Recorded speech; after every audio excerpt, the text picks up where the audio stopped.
Hi guys, welcome to today's session, and today we are going to discuss about VVPAT, that is Water Verifiable Paper Audit Trail. In this session we'll first discuss a background about VVPAT, then we'll discuss how VVPAT functions, and then we'll discuss a few facts about voting machine in our country, and then we'll discuss what are the concerns in the implementation of VVPATs across the country, and we will discuss some way ahead measures also. So this is how I plan this session. Let's now start. VVPAT is a method that provides feedback to voters. It is an independent verification printer machine and is attached to electronic voting machines. It allows voters to verify if their vote has gone to the intended candidate. And VVPATs are a second line of verification, particularly, and are useful in the time when allegations around electronic voting machines tampering crop up. And so as we discussed, VVPAT system gives instant feedback to the voter, showing that the vote polled has in fact been allotted against the candidate chosen. So that is the background about voter verifiable paper audit trail. Now we'll discuss how VVPAT will function. So here, when a voter presses a button in electronic voting machine, a paper slip is printed through the VVPAT, and the slip contains the poll symbol and the name of the candidate, and it allows the voter to verify his or her choice. And after being visible to the voter from a glass case in the VVPAT for 7 seconds, the ballot slip will be cut and dropped into drop box in VVPAT machine, and a beep will be heard. And VVPAT machines can be accessed by polling offices only. So this is the method VVPAT is functioning, and the use of VVPAT is that it gives the voters opportunity to challenge his or her vote on the basis of paper receipt, and it is for the first time and VVPAT is introducing. And as per new rule, the booth presiding officer has to record the dissent of the vote, which needs to be taken into account at the time of counting. So that is about the functioning of VVPAT. Now we will discuss a few facts related to the electronic voting machine in our country. An electronic voting machine consists of two units. First one is control unit and another one is balloting unit.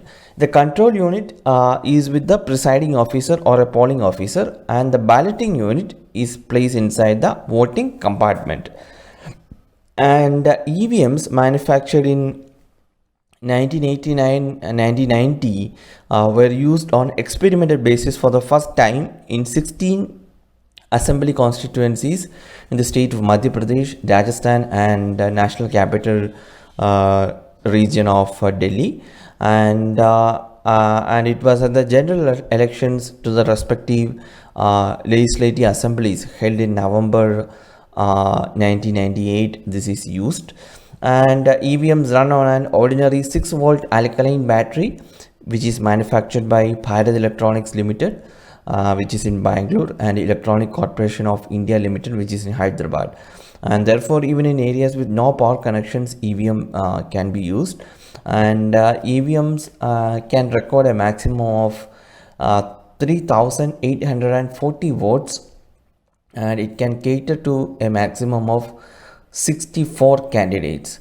So that are a few important facts related to voting machine, and please be aware of these facts. It can be asked in prelims as a question.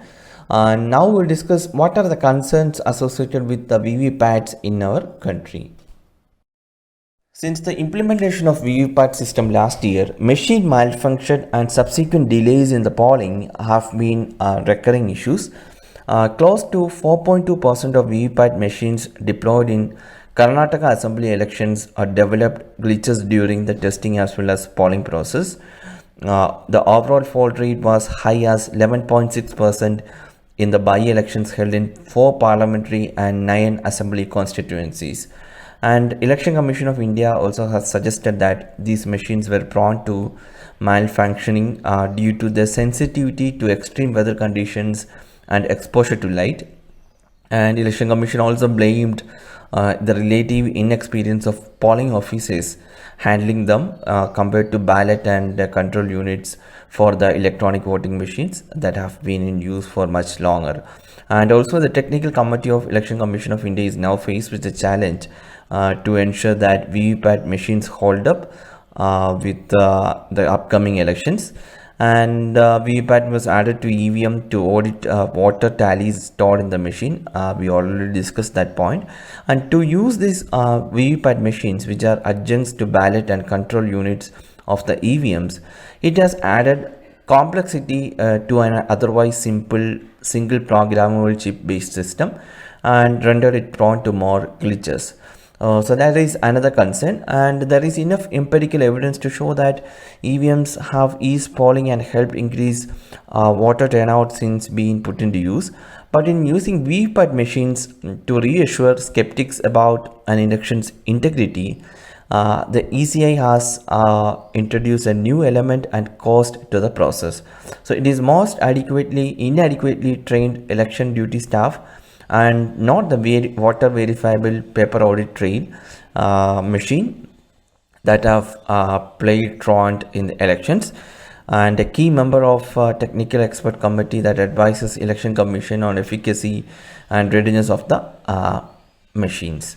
And therefore more intensive training and increasing election staff's familiarity with the new machines are likely to address the teething troubles that are currently at the fore. So these are the concerns associated with using VVPAT. Now we'll discuss few way forward measures. So the first one is, it is important for election commission to regain trust and confidence of all stakeholders in the election system in India. Introduction of VVPAT is an appreciated move only. However, the lacuna in VVPAT technology should be immediately addressed. Measures including making it independent of battery, including the usage of sustainable inks, and reducing sensitivity to heat and light, and also employment and proper training of workforce to manage errors and technological snags should be implemented. And the election commission announced that it will count VVPAT slips up to a definite percentage. A proper statistical method should be deployed for or while deciding on the required proportion of tallying VVPAT with EVMs. And at present it involves randomly choosing booths. Invest more to upgrade technology that is also needed rather than moving to paper ballot system of election. The focus should be on improving the efficiency, credibility and transparency of VVPAT enabled electoral process. And transparency in every aspect of election is a fundamental necessity, especially with a multi-party democracy and a competitive politics at its rage. Always it is important for election commission of India to ensure people are assuring the clean and transparent process in elections. So that are the way forward measures, guys. That's all for today, guys, and this is an important topic, all-time favorite topic of UPSC elections. And any news related with, or any changes related with election process in our country is very important with regard to UPSC preparation. So please study about this. We'll meet tomorrow with another topic. Thank you for watching this lesson.